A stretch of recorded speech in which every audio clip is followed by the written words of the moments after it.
portada de Hoy por Hoy Vigo, Hoy por Hoy Baixo Miño, vamos a hablar de literatura, vamos a hablar de cuentos telúricos, lo vamos a hacer de la mano de Rodrigo Cortés, que nos tiene que dar la receta para sacar tiempo para todos esos proyectos creativos. Decía uno de sus personajes que qué difícil es tener ideas, pero sobre todo ideas que sirven o que sirvan. Y en este caso las ideas sirven para mostrarnos estos cuentos telúricos después del Verbolario, después de Los Años Extraordinarios, después de otras novelas. Es la sexta ya de Rodrigo Cortés. Rodrigo Cortés, ¿qué tal? Muy buenas tardes. Muy buenas tardes, estoy muy bien y muy agradecido porque volvéis a reincidir en el error. Bueno, pero algo harás mal para que tus errores nos gusten. Hago mal todo lo que puedo y por lo visto con resultados directos. Pero desde novela, pasando por definiciones, y ahora también haces mal cuentos telúricos, Rodrigo. Sí, son todas las disciplinas olímpicas, son todas las distancias. Cada una tiene sus reglas y hay que adscribirse a ellas, pero a la vez sus desafíos que las hacen estimulantes. Y probablemente el cuento, concretamente el cuento, sea la disciplina narrativa más natural al hombre, por decirlo así, desde el inicio. Nunca he pertenecido a una tribu neolítica, lamentablemente, pero puedo imaginarme al mago de la tribu reuniendo a la gente en torno a la hoguera y diciéndole cosas, supongo que durante 5 o 7 minutos, no mucho más. Y lo mismo hacíamos de niños en verano, cuando nos dábamos miedo unos a otros en las noches estivales. Pero en estos cuentos hay absolutamente de todo. A mí lo que me gusta es cómo nos sorprendes. Ya cuando uno empieza a profundizar en el libro, que es de releérselo y disfrutarlo cada vez más porque siempre encuentras cosas diferentes. Pero ya con el título dices, a ver por dónde viene en este cuento nuevo Rodrigo Cortés, porque llama poderosamente la atención cómo nos haces jugar. Nos presentas algo que es muy libre, pero que te puedes encontrar en una quietud de Juan Rulfo, pasas por la fantasía de Roald Dahl, por la locura bendita de Luis Sánchez Polatí, de Poncela, o muchísimas cosas que están en esa coctelera y que te lo puedes encontrar en un cuento, Rodrigo. No me sorprende que el lector se sorprenda, porque yo mismo me sorprendo constantemente. Escribo desde la más radical libertad. Lo primero que hago es darme toda la libertad del mundo.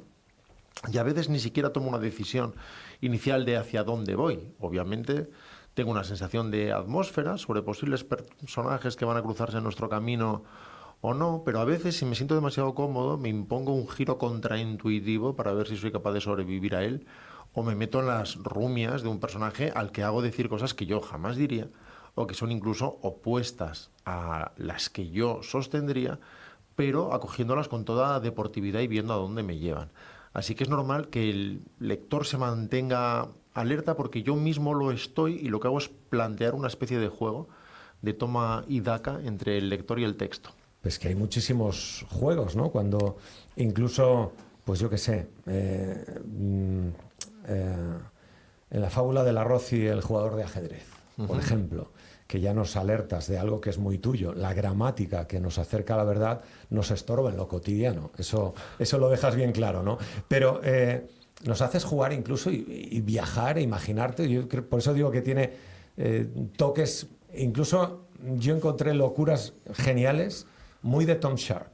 A la hora de no saber por dónde va a salir o no saber por dónde van a salir los personajes. Es gracioso, encontrar. Nunca me habían mencionado hasta ahora a Tom Sharp, pero lo cierto es que he leído a Tom Sharp y lo disfruté mucho además, con ese sentido de la ironía tan circunspecto en el que de repente una reflexión o una contrarréplica parte el ambiente de algo y te obliga a la carcajada porque genera una paradoja irreconciliable que de ninguna manera esperabas. Pero siempre además desde esa circunspección en la que Tom Sharp parece no decirte soy gracioso, sino que el personaje piensa de una manera interesante. Porque esas acotaciones sirven para precisamente darle ese toque irónico, ese barniz de ironía. Hablaba del tema de la fábula del arroz y el jugador de ajedrez, bueno, pues el rey de la India, ¿no? Y esa capacidad que tenía Lo Vasco de dar mandobles que hacían girar señales incluso de stop, ¿no? Hay muchísimas acotaciones que le dan ese barniz maravilloso de ironía, sí, de además retranca también. hay un componente oral casi, hay un componente profundo de oralidad que tampoco es consciente ni buscado, es más bien algo que veo después y que pasado el análisis interpreto como una forma más de tratar de romper la solemnidad. Porque me interesa el humor mucho, pero no busco desarrollarlo. Es decir, el humor es más bien un punto de vista, pero no me siento a ser gracioso. Por eso, cuando una réplica lo es, suele convertirse en una carcajada inesperada por parte del lector. Del mismo modo, no esquivo determinada hondura o tristeza, muchas veces sin solución de continuidad, pero sí esquivo de forma muy consciente la gravedad. Es imposible que algún texto resulte solemne, porque en cuanto veo que corre ese riesgo y que yo corro el riesgo de gustarme más de la cuenta o entregarme a la autoindulgencia, inmediatamente cojo una pieza de la vajilla y la rompo contra el suelo. Es decir, que tienes respeto por el misterio como uno de tus personajes, pero sin pasarse. El misterio en el fondo es parte, creo, de la verdadera literatura por varias razones. Primera, porque hay un juego en el que no tiene ningún sentido que tú le digas al lector 5. Tú le dirás, en todo caso, 3 y 2, y él hará la suma, y entonces todos habremos formado parte de algo. Tú le darás una serie de puntos que puede conectar de una forma u otra, pero no le das los puntos conectados para que tengan ya la figura del asno o del molino, o aquellas que encontrábamos en los pasatiempos cuando éramos pequeños. Pero además sucede que cuando una cosa podría significar 30 cosas, y tú lo reduces a una, matas 29. Es mucho más interesante en literatura esas palabras que podrían querer decir cosas distintas o que pueden generar imágenes diferentes en cada uno. Yo muchas veces no tengo las respuestas. A mí si el lector me preguntara a veces, ¿pero qué hay detrás de esto? La mitad de las veces le diría, no tengo ni idea. ¿Y qué significa? No lo sé. Y si él me dijera su interpretación, le diría, me gusta. Claro, es que es buena. Dejas abierta esa puerta de la interpretación y por eso digo que releer el cuento también te lleva por diferentes viajes dentro del mismo cuento, de la misma Debería fábula, ser ¿no? así porque hay un componente musical profundo. Sí. Tú no oyes una canción una única vez. Tú escuchas un disco, te enamoran unas canciones más que otras, a veces hay una evolución. Tu canción favorita deja de serlo porque también era la más fácil y una más difícil de descifrar se acaba convirtiendo de verdad en la irrenunciable cuando por fin has aprendido a hacer ese viaje. Y claro, en la literatura digamos que no solo hay trama, no solo hay personajes. Hay mirada, hay evocación, hay música, hay resonancia. Y me estoy encontrando muchas veces con lectores que releen cosas, incluso pasajes. Y nunca es porque no los entiendan, sino porque quieren saborearlos más, o quieren masticarlos más, o quieren volver a masticarlos. Porque, yo qué sé, la segunda lectura de Niño sobre fondo azul radiante seguramente sacarás cosas que te puedan llamar la atención, porque encontramos un cuento maravilloso con ese botón sin hacer spoiler, pero que te puede llevar incluso, pues eso, a conocer más detalles o a buscar cosas curiosas dentro de esa destrucción.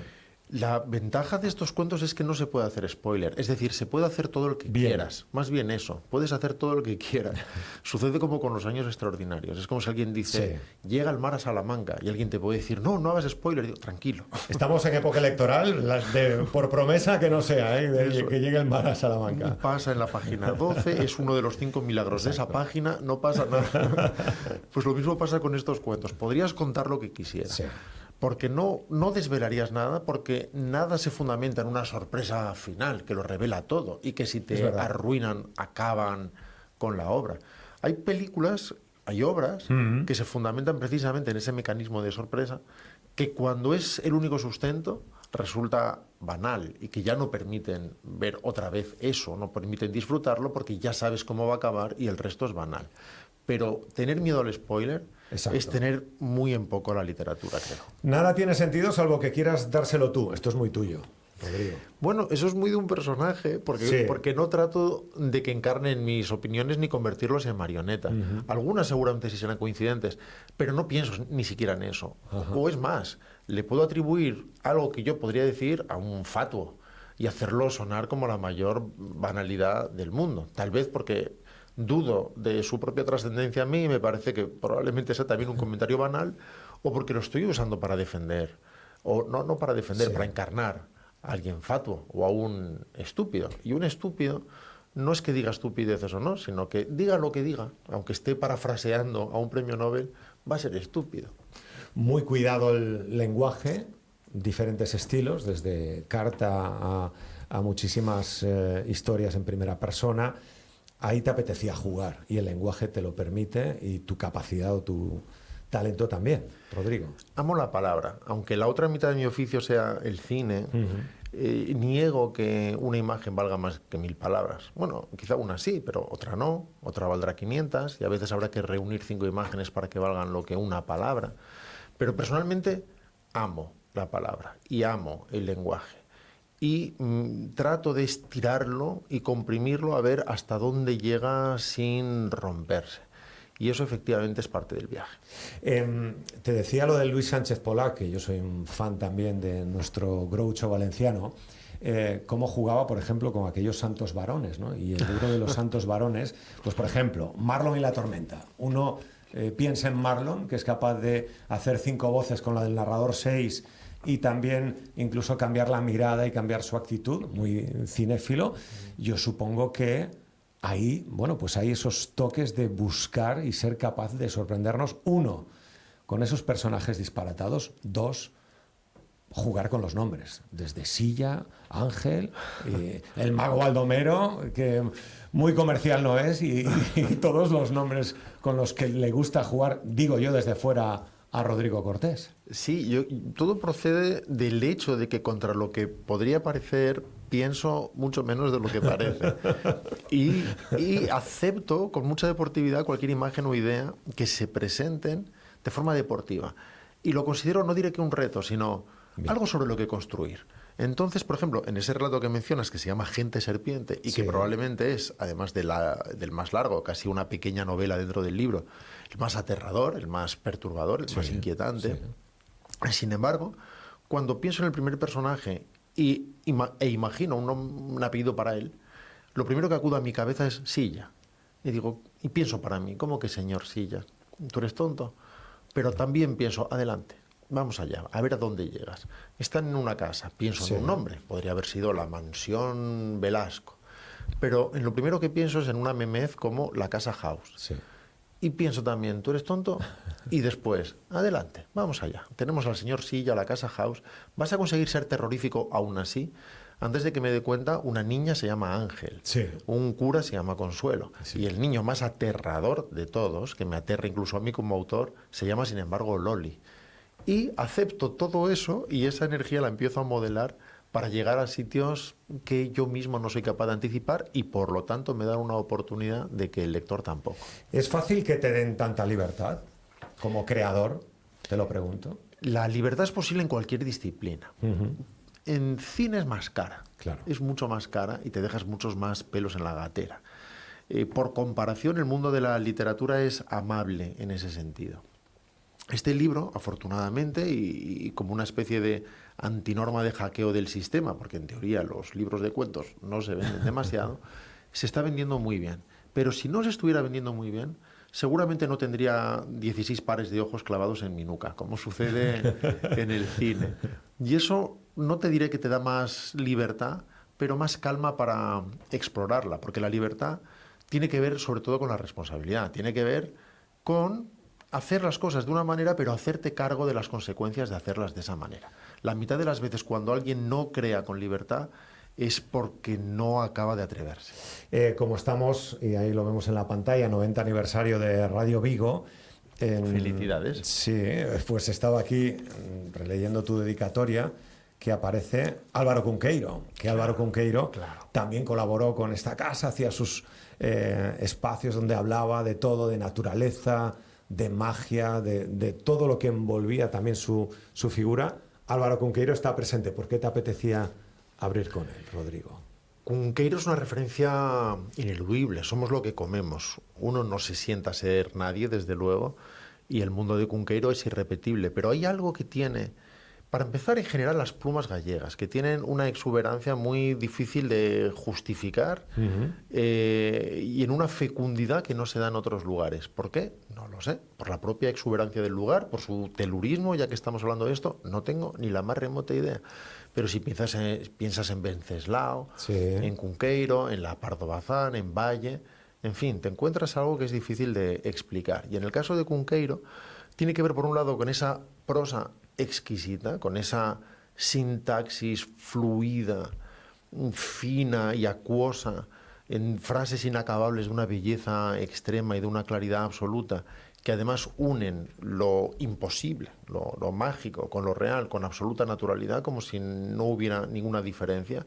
Y esa cita en concreto que abre el libro, que procede de Merlín y familia, también une al diablo con algo tan pedestre como el secreto de una receta, y me parece que en el fondo de eso es de lo que está nutrido Cuentos Telúricos, de esa falta de solemnidad y de esa búsqueda por el sonido de las cosas. Ya que estamos hablando de Galicia, de Álvaro Cunqueiro, tú dices que eres gallego por mandato lunar.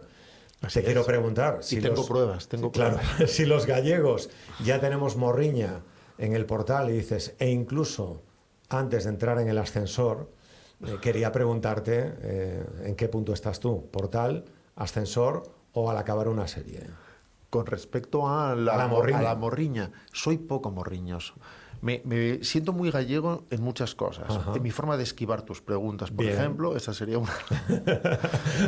Bueno, es una virtud que tienes, o un don, ¿no? Dicen de Rodrigo Cortés. En eso que mis profesores de literatura identificaban como mala leche lúcida, que era simplemente una definición de ese humor que tiene tantas veces el gallego, que no sabe que es gracioso o que no pretende serlo, esa especie de acomodamiento constante a las circunstancias que consigue dar una distancia muy, muy cómica sobre las cosas, pero a cambio soy muy poco nostálgico y descreo además de la nostalgia. Es decir, cada vez que se despierta en mí nostalgia mecánica, que puede evocar desde una imagen a un olor, el olor es un gran evocador, por ejemplo, o una música, descreo de eso, porque todos esos recuerdos son idealizados, por lo tanto falsos, y trato de concentrarme en lo que estoy haciendo.